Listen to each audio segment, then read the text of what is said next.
भट्टी साहब, जैसे अभी कोच क्यों नहीं है, ये जैसे मोहसिन साहब ने जिक्र किया है, ये पाकिस्तान क्रिकेट बोर्ड क्यों ये बताने से कासिर है कि माइक हेसन होंगे या नहीं होंगे। माइक हेसन का मुआहदा क्या है?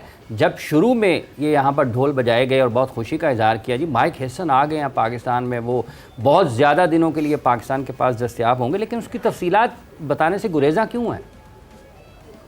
देखें हाफिज इमरान साहब, जो मेरी इत्तलात हैं कि जो आखिरी थर्सडे था ईद से पहले, ईद सैटरडे को थी, ईद से 2 दिन पहले लाहौर में जो मीटिंग हुई थी उसमें तो वेस्ट इंडीज और बांग्लादेश की जो T20 सीरीज है उसके लिए पाकिस्तान का वनडे स्क्वाड फाइनल हो गया, जिसमें ना बाबर आजम है, ना मोहम्मद रिजवान है, ना शाहीन शाह अफरीदी है। उसी मीटिंग में बताया गया कि आमिर जमाल अनफिट है। उसी मीटिंग में कहा गया कि नसीम शाह भी मुकम्मल फिट नहीं है।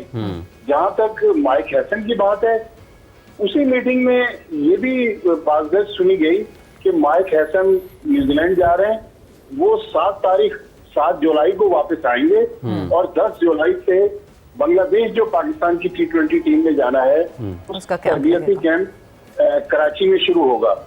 तो इसका मतलब है कि ये जो स्किल्स कैंप है, ये स्किल्स कुछ और लोग चेक करेंगे।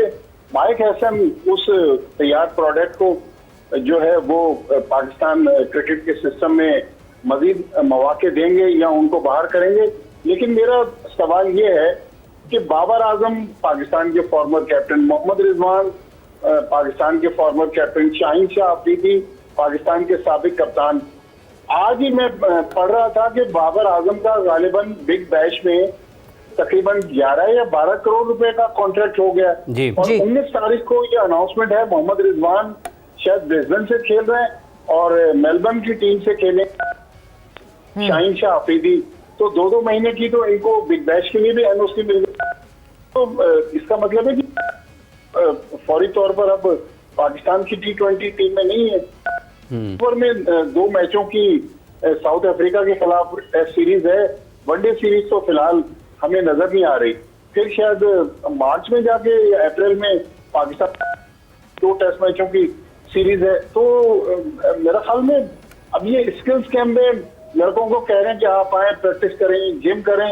भाई एज ए प्रोफेशनल तो उनको ये काम खुद ब खुद करना है। ये तो पीसीबी जड्डे के तौर पर तो किसी को प्रैक्टिस नहीं करवा सकता। मेरे ख्याल में आप भी लाहौर में रहते हैं, हाफिज साहब, सवेरा भी अब लाहौर शिफ्ट हो, तो ये लड़के तो दिन में जो उनके पास नेशनल क्रिकेट एकेडमी में आके प्रैक्टिस करते हैं, तो वही प्रैक्टिस अब की जा रही है। तो आकिब जावेद का बड़ा इंटरेस्टिंग, उन्होंने कहा कि आप देखिएगा पाकिस्तान टीम की जो परफॉर्मेंस है उसमें कुछ महीनों के या कुछ महीनों के बाद मैसिव चेंज नजर आएगा। तो भाई वो मैकेनिज्म आकिब जावेद साहब बता दें कि जिससे पहले तब्दीली नहीं आ सके, अब वो तब्दीली ले आएंगे। भट्टी साहब बता दें, मसला यही है, क्लैरिटी। पाकिस्तान क्रिकेट बोर्ड से जब भी किसी चीज़ की क्लैरिटी मांगी जाए कि हाँ जी क्यों हो रहा है, अब आपने एक आप फैंसी सा नाम दे देते हैं स्किल डेवलपमेंट कैंप। उस स्किल डेवलपमेंट कैंप में इस तरह के इस वक्त जो मैंने जिन लड़कों का नाम लिया वो एक किसी और डोमेन का है, दूसरा किसी और डोमेन का है, एक किसी और बैकग्राउंड का है, दूसरा किसी और बैकग्राउंड का है, एक का एक्सपीरियंस लेवल डिफरेंट है, दूसरे के, मतलब ऐसा लग रहा है कि आपने कॉलेज की क्लास, स्कूल की क्लास और प्राइमरी की क्लास को साथ बिठा दिया है। तो ये क्लैरिटी नहीं आएगी कि एक्चुअली आप प्रेस रिलीज, बिल्कुल आप प्रेस रिलीज निकालते हैं, मगर उस प्रेस रिलीज में भी क्लैरिटी नहीं होती कि आप एक्चुअली करना क्या चाह रहे हैं इस वक्त। देखिए इस तरह के कैंप मेरे ख्याल में ये जो हाई परफॉर्मेंस के लोग हैं वो शायद अपनी नौकरी को पक्का करने के लिए कि जी हम भी कोई ना कोई प्लान कर रहे हैं, कुछ लड़कों को बुलाकर उनके साथ काम कर रहे हैं। मुझे याद है गालिबन 84 या 83 की बात है, कराची में एक बड़ा फेमस समर कैंप लगा था। मरहूम खान मोहम्मद साहब जो पाकिस्तान के फॉर्मर टेस्ट फास्ट बॉलर हैं, उन्होंने लगाया था। उस वक्त कराची में इतनी गर्मी मई जून में नहीं होती थी, तो उसी कैंप से फिर वसीम अकरम सामने आए थे। तो वो तो समझ में आता है कि यंग प्लेयर्स की आपने लॉट ले ली। उस कैंप में आमिर मलिक भी थे, सलीम मलिक भी थे, रमीज राजा भी थे और बहुत सारे नौजवान प्लेयर्स थे। लेकिन बाबर आजम, मोहम्मद रिजवान, नसीम शाह, वो लोग जो पाकिस्तान की तीनों फॉर्मेट्स की क्रिकेट में रेगुलर मेंबर रहे हैं, उनको गर्मी में बुलाकर सिर्फ प्रैक्टिस करवा देने से या तो उन यंगस्टर्स को वो वहां पर अपने जो तजुर्बात हैं वो बता रहे हो, फिर तो ठीक है।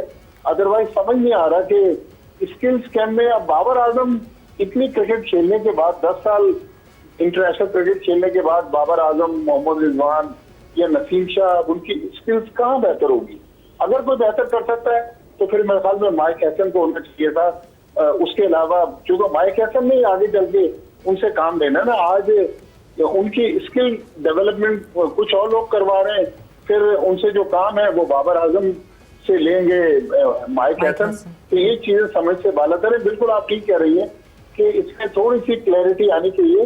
पाकिस्तान क्रिकेट में कई बार गैर जरूरी तौर पर हम बहुत सारी चीजों को पोशीदा रखने की कोशिश करते हैं, हालांकि उसका अगर बता भी दे तो कोई फर्क नहीं पड़ता।